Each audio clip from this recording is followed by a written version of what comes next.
जय जोहार, नमस्कार। दैनिक छत्तीसगढ़ चैनल देख रहे हैं आप और छत्तीसगढ़ प्रदेश की आज की सभी प्रमुख बड़ी खबरों को एक एक करके हम आपको विस्तार से बताएंगे। इससे पहले अगर आप छत्तीसगढ़ प्रदेश के हैं, छत्तीसगढ़ समाचार ठीक इसी प्रकार रोजाना देखना चाहते हैं तो नीचे लाल कलर का सब्सक्राइब बटन दिया है, जिसे दबाकर इस चैनल को आपको सब्सक्राइब करना है।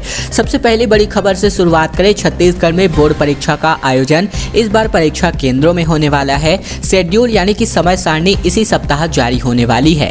दरअसल कोरोना काल से पहले जैसे 10वीं और 12वीं छत्तीसगढ़ की बोर्ड परीक्षा आयोजित की जाती थी, ठीक इसी प्रकार इस बार भी ऐसा होगा, यानी कि छात्रों को केंद्र में जाकर पेपर देना होगा। परीक्षा के लिए समय सारणी इसी हफ्ते से जारी होने वाली है। माध्यमिक शिक्षा मंडल से इसकी तैयारियां की जा रही हैं और पिछली बार 10वीं की परीक्षा रद्द हो गई थी, जबकि 12वीं का पेपर छात्रों ने घर से लिखकर जमा किया था। तब 10वीं के नतीजे असाइनमेंट के आधार पर जारी किए गए थे। सभी छात्रों को पास घोषित किया गया था। 12वीं की परीक्षा छात्रों ने घर से ही दी, इस वजह से इसमें भी 97% छात्र पास हो गए। और इसके अलावा परीक्षा को लेकर विस्तृत समय सारणी इसी सप्ताह जारी होगा।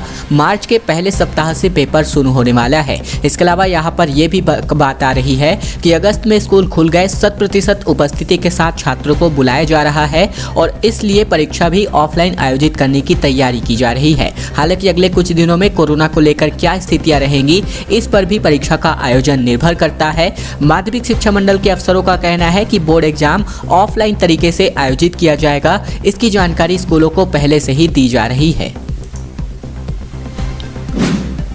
वैक्सीन सेंटर के बाद अब यहाँ पर स्कूलों और घरों में भी टीके लगने वाले हैं। छत्तीसगढ़ में 15 से 18 वर्ष की उम्र के 16,39,000 बच्चों को कोवैक्सीन टीके लगने जा रहे हैं। अगले सोमवार को पूरे देश के साथ साथ प्रदेश में भी कोवैक्सीन टीके से बच्चों का टीकाकरण शुरू हो जाएगा। प्रदेश में 15 से 18 साल की उम्र के 16,39,000 बच्चे हैं जिन्हें टीका लगाया जाना है। बच्चों को पहले सभी वैक्सीनेशन सेंटरों में टीके लगेंगे। इसके बाद स्कूलों और घरों तक जाकर भी बच्चों को टीके लगाए जाएंगे।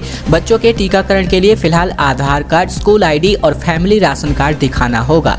इसके अलावा यहाँ पर यह भी खबर आ रही है, इसके लिए कोविन पोर्टल में बदलाव कर दिया गया है। स्वास्थ्य विभाग के आला अफसरों ने बताया कि बच्चों का वैक्सीनेशन पहली बार होने जा रहा है, इसीलिए शुरुआती 2 से 3 हफ्तों तक टीके की वजह से होने वाले एडवर्स यानी कि साइड इफेक्ट को लेकर विशेष सावधानी बरती जाएगी। बच्चों के विशेषज्ञ डॉक्टर का कहना है कि बच्चों यहाँ पर जो इनके मुताबिक यानी कि विशेषज्ञों के मुताबिक बच्चों में टीके किस तरह के साइड इफेक्ट किस तरह के आ रहे हैं, उन पर वैक्सीन का क्या प्रभाव पड़ रहा है, इन तमाम बातों पर ध्यान देंगे। बच्चों को टीके के लिए आधार कार्ड, स्कूल आईडी और फैमिली राशन कार्ड को मान्यता देंगे, लेकिन कोविन पोर्टल में आने वाले अन्य निर्देशों का भी पालन किया जाएगा।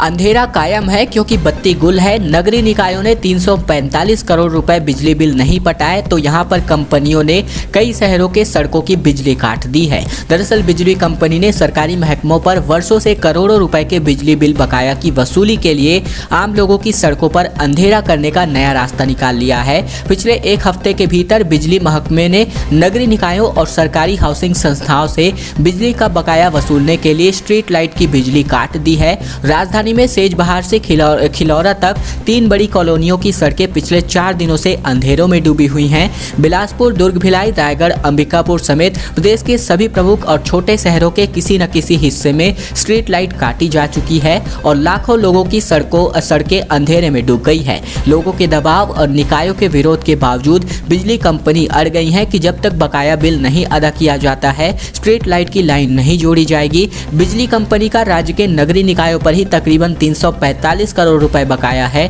Police, PWD, railway, one, school शिक्षा एवं जल संसाधन, साथ ही साथ कृषि, विभिन्न शासकीय आवासीय कॉलोनियों, क्लब सहित अन्य सरकारी विभागों और निजी उपभोक्ताओं पर लगभग 800 करोड़ से भी ज्यादा का बिजली बिल अब तक बकाया है।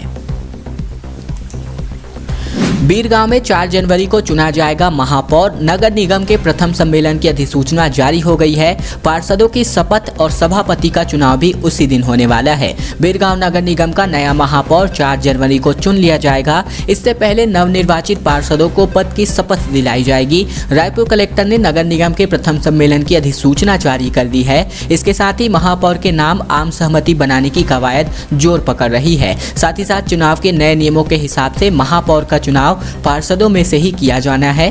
रायपुर कलेक्टर ने अधिसूचना के साथ साथ कार्यक्रम विवरण भी जारी कर दिया है और इसके मुताबिक 4 जनवरी 2022 को बीरगांव नगर निगम का पहला सम्मेलन होगा। यह सम्मेलन नगर निगम के सभागार में सुबह 10:30 बजे से प्रस्तावित है। सभा शुरू होने से पहले ही नवनिर्वाचित पार्षदों को शपथ दिलाई जाएगी और उसके तुरंत बाद 11:30 बजे से महापौर पद के लिए नामांकन शुरू होंगे। नियमितीकरण को लेकर के पदयात्रा की जा रही है। पैदल चलते चलते बस्तर से बालोद नाप दिए 7 दिन में सैकड़ों की तादाद में अब राजधानी कूच कर रहे हैं। दरअसल बात करें बस्तर से हजारों की संख्या में सफाई कर्मियों का दल पदयात्रा करते बालोद जिले के पुरूर तक पहुंच चुका है। राजा राव पठार में रात्रि विश्राम के बाद पदयात्रा आगे भी बढ़ चुका है। बस्तर से पहुंचे सफाई कर्मियों के दल का बालोद जिले के सफाई कर्मियों ने स्वागत किया। बालोद जिले के भी 700 से अधिक सफाई कर्मी पदयात्रा में शामिल हुए हैं। सफाई कर्मियों के पदयात्रा का यह लगातार 8वां दिन है। नियमितीकरण की मांगों को लेकर सरकारी स्कूलों में पदस्थ अंशकालीन सफाई कर्मियों का पदयात्रा सुकमा से राजधानी तक चलेगा। सभी जिलों के सफाई कर्मी पदयात्रा करते राजधानी पहुंच रहे हैं। सरकारी स्कूलों में पदस्थ अंशकालीन सफाई कर्मचारियों का दल राजधानी पहुंचकर सीएम निवास का घेराव करने वाले हैं और अपनी नियमितीकरण की मांगों को लेकर अपने हक की लड़ाई लड़ने वाले हैं। नवोदय स्कूल्स के स्टूडेंट्स में ओमिक्रॉन का डर बताया जा रहा है। रायगढ़ में 3 दिनों के दरमियान 23 बच्चे कोरोना संक्रमित पाए गए हैं। जीनोम सीक्वेंसिंग के लिए यहां पर सैंपल भी भेजा गया है। छत्तीसगढ़ के रायगढ़ स्थित नवोदय स्कूल और साथ ही साथ नवोदय स्कूल के 7 और बच्चों की रिपोर्ट RT-PCR टेस्ट में पॉजिटिव आ गई है। इसके साथ ही 3 दिन में 23 स्टूडेंट्स कोरोना पॉजिटिव पाए जा चुके हैं। इसके अलावा यहाँ पर यह भी है कि अब इन बच्चों पर ओमिक्रॉन के खतरे का डर मंडरा रहा है। तेजी से फैले संक्रमण को देखते हुए स्वास्थ्य विभाग संक्रमित बच्चों में से 5% के सैंपल जीनोम सीक्वेंसिंग के लिए भुवनेश्वर भेजेगा। फिलहाल सभी संक्रमित बच्चों में सामान्य लक्षण दिखाई दे रहे हैं। भूपदेवपुर स्थित नवोदय स्कूल में सभी 343 स्टूडेंट्स के सैंपल लिए गए थे।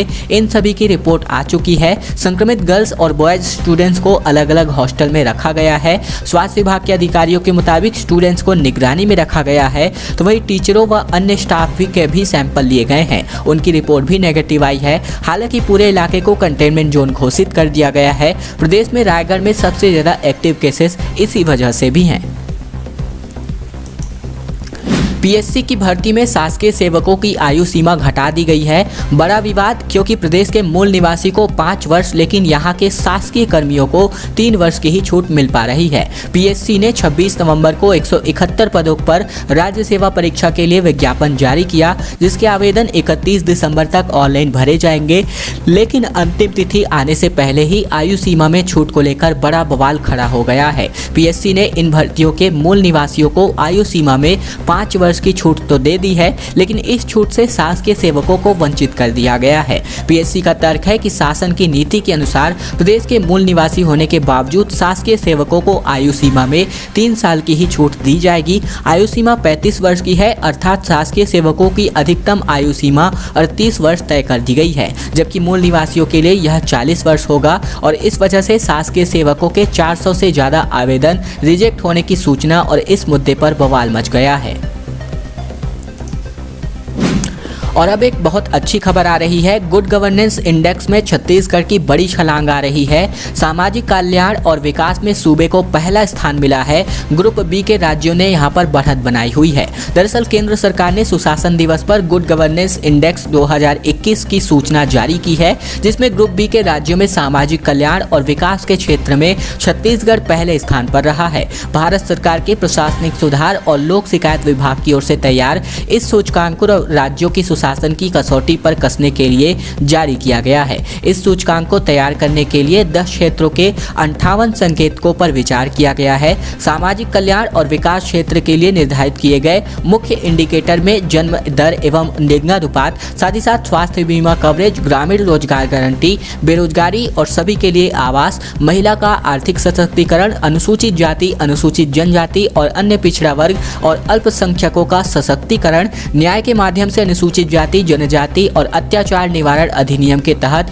प्रकरणों का निराकरण आदि को शामिल किया गया है। इस सूचकांक के लिए कई राज्यों और केंद्र शासित प्रदेशों को 4 श्रेणियों समूह ए, समूह बी, पूर्वोत्तर और पहाड़ी राज्य व केंद्र शासित प्रदेशों में बांटकर रैंकिंग दी गई है। सूचकांक के मुताबिक 20 राज्यों ने वर्ष 2021 के समग्र गुड गवर्नेंस इंडेक्स के अंकों में सुधार किया है। इसके अलावा ग्रुप बी के अगर मैं बात करूं तो यहां पर ग्रुप बी के राज्यों में छत्तीसगढ़ ने बढ़त बनाई है और छत्तीसगढ़ को पहला स्थान मिला है। लगातार प्रदर्शनों के बीच अब बिजली विभाग के ठेका कर्मचारियों का भी मोर्चा सामने आ रहा है। सीएम हाउस जाते पुलिस ने इनको रोक दिया है। बात करें बिजली विभाग के ठेका कर्मचारियों ने भी अपनी 6 सूत्रीय मांगों को लेकर राजधानी में मोर्चा खोला है। बूढ़ापारा धरना स्थल से दोपहर बाद एकजुट ठेका कर्मचारियों ने बिजली विभाग में ठेका प्रथा बंद कर विभाग में समायोजित करने की अपनी आवाज बुलंद की है। इन कर्मचारियों ने धरना स्थल से मुख्यमंत्री निवास घेरने के लिए रैली निकाली, जिसे पुलिस प्रशासन ने सप्रेशाला के सामने बैरिकेडिंग्स लगा करके रोक दिया। प्रदर्शनकारियों ने मुख्यमंत्री के नाम जिला प्रशासन के अधिकारी को ज्ञापन सौंपा। छत्तीसगढ़ विद्युत विभाग के ठेका कर्मचारी कल्याण संघ के आह्वान पर प्रदेश भर से बिजली विभाग के ठेका कर्मचारी 1 दिवसीय आंदोलन करने के लिए रायपुर में जुटे हुए थे। और अब खबर छत्तीसगढ़ में चुनाव के 23 महीने बाद जीत की लेकर, क्योंकि भाजपा समर्थित प्रत्याशियों को जीत के बाद कहा गया कि आप हार गए, कोर्ट बोली यही जीते हैं। बात करें छत्तीसगढ़ के कोंडागांव जिले में बीजेपी समर्थित जनपद प्रत्याशियों को पंचायत चुनाव के लिए 23 महीने बाद जीत मिली है। परिणाम आए तो दोनों को जीत की बात कहकर अगले दिन सर्टिफिकेट देने को कहा और घर भेज दिया गया, मगर रातों रात जीत का प्रमाण पत्र कांग्रेस समर्थित प्रत्याशियों को दे दिया गया। पूरे मामले का पता चलने के बाद बीजेपी ने कोर्ट में याचिका दाखिल की थी, जिसके बाद अब कोर्ट ने कहा है कि बीजेपी समर्थित प्रत्याशी ही चुनाव में जीते हैं। दरअसल जनवरी 2020 में राज्य भर में पंचायत चुनाव हुए थे और जनपद पंचायत के चुनाव भी उसी दौरान हुए थे। बीजेपी ने कोंडागांव जिले के वार्ड 24 से गुनसी कश्यप, वार्ड 16 से दीपिका कोराम को समर्थन दिया था। इसके लिए 28 जनवरी 2020 को मतदान हुआ और परिणाम 30 जनवरी को आए। रिजल्ट आए तो आयोग ने दीपिका कोराम को 16 वोट और गुनसी कश्यप को 65 वोटों से जीतने की जानकारी दी और उनसे कहा गया कि अगले दिन आकर जीत का सर्टिफिकेट ले लीजिएगा। यह सुनकर दोनों उस रात को ही चले गए थे और अब यहां पर हारे हुए प्रत्याशियों को प्रमाण पत्र दे दिया गया था। इसकी वजह से यहां पर ये जो मामला है हाई कोर्ट में पहुंचा और अब जाकर 23 महीने बाद जीत की खुशी इन लोगों ने मनाई है, क्योंकि हाई कोर्ट ने इनको जो है अपना न्याय दे दिया है। कन्हैया और जिग्नेश ने की है मुख्यमंत्री भूपेश बघेल से मुलाकात। ओडिशा कांग्रेस की शताब्दी पर नबरंगपुर और कालाहांडी की जनसभा में गए थे। लौटकर भूपेश बघेल से चर्चा की है। कांग्रेस नेता कन्हैया कुमार और जिग्नेश मेवाड़ी सोमवार को कुछ समय के लिए रायपुर में थे। उन्होंने मुख्यमंत्री भूपेश बघेल से मुलाकात की। इस दौरान इन नेताओं के बीच सामाजिक, राजनीतिक और आर्थिक मुद्दों को लेकर चर्चा हुई। तकरीबन 1 घंटे की मुलाकात के बाद दोनों नेता दिल्ली लौट गए। कन्हैया कुमार और जिग्नेश मेवाड़ी सुबह की उड़ान से रायपुर पहुंचे थे। यहां स्थानीय कांग्रेस नेताओं और आबकारी मंत्री कवासी लखमा ने उनका स्वागत किया है। रायपुर से कवासी लखमा के साथ दोनों नेता ओडिशा के नबरंगपुर पहुंचे थे। यहां ओडिशा कांग्रेस के 100वें स्थापना दिवस पर एक जनसभा का आयोजन किया गया था। इसके अलावा कन्हैया और जिग्नेश के साथ कवासी लखमा ने भी इस जनसभा को संबोधित किया। बाद में ये नेता कालाहांडी जिले के कोसिंगा पहुंचे। और अब आज की अंतिम बड़ी खबर, क्योंकि शराब दुकान को हटाने के लिए कलेक्ट्रेट का घेराव किया जा रहा है। भाजपा का भी समर्थन इन लोगों को मिल चुका है। नंदी विहार कॉलोनी में नेशनल हाईवे 30 से हटाने की मांग को लेकर भारत माता चौक से कलेक्ट्रेट का घेराव करने निकले कॉलोनी के लोग। कॉलोनी की महिलाओं के साथ साथ भाजपा भी प्रदर्शन कर रही है। ऐसे में पूर्व विधायक ने भी विरोध में शामिल होकर महिलाओं को अपना समर्थन दिया। पुलिस ने बैरिकेड्स लगाकर सभी को रास्ते में रोका, जिस वजह से पुलिस और प्रदर्शनकारियों में हल्की झड़प भी हुई, जिसके बाद सभी कॉलोनी वासी अपनी मांग को लेकर धरना प्रदर्शन पर बैठ गए। दरअसल शराब दुकान खुलने से पहले भी कॉलोनी की महिलाओं ने 4 बार अपना विरोध प्रदर्शन पहले ही जता दिया है। नंदी विहार कॉलोनी की महिलाओं ने शराब दुकान के विरुद्ध मोर्चा खोल दिया है और भाजपा भी इसका समर्थन कर रही है। इसके अलावा यहाँ पर झड़प का जो वीडियो है वो भी यहाँ पर आप इस वक्त देख रहे हैं। दोस्तों, आज की खबरों का सिलसिला बस यही तक का था। वीडियो अगर आपको पसंद आए तो इस वीडियो के नीचे लाइक बटन है, जिसे दबाकर इस वीडियो को आपको बहुत ही छोटा सा लाइक कर देना है। नीचे लाल कलर का सब्सक्राइब बटन भी दिया है जिसे दबाकर इस चैनल को आपको सब्सक्राइब करना है। साथ ही साथ घंटी को दबाकर ऑल नोटिफिकेशन को भी आपको सेलेक्ट करके रख लेना है ताकि प्रतिदिन की महत्वपूर्ण खबरें छत्तीसगढ़ के समाचार बिना किसी रुकावट रोजाना हम आप तक पहुंचा सकें। तो चैनल को सब्सक्राइब करने का ये छोटा सा काम आप लोगों को जरूर से कर लेना है।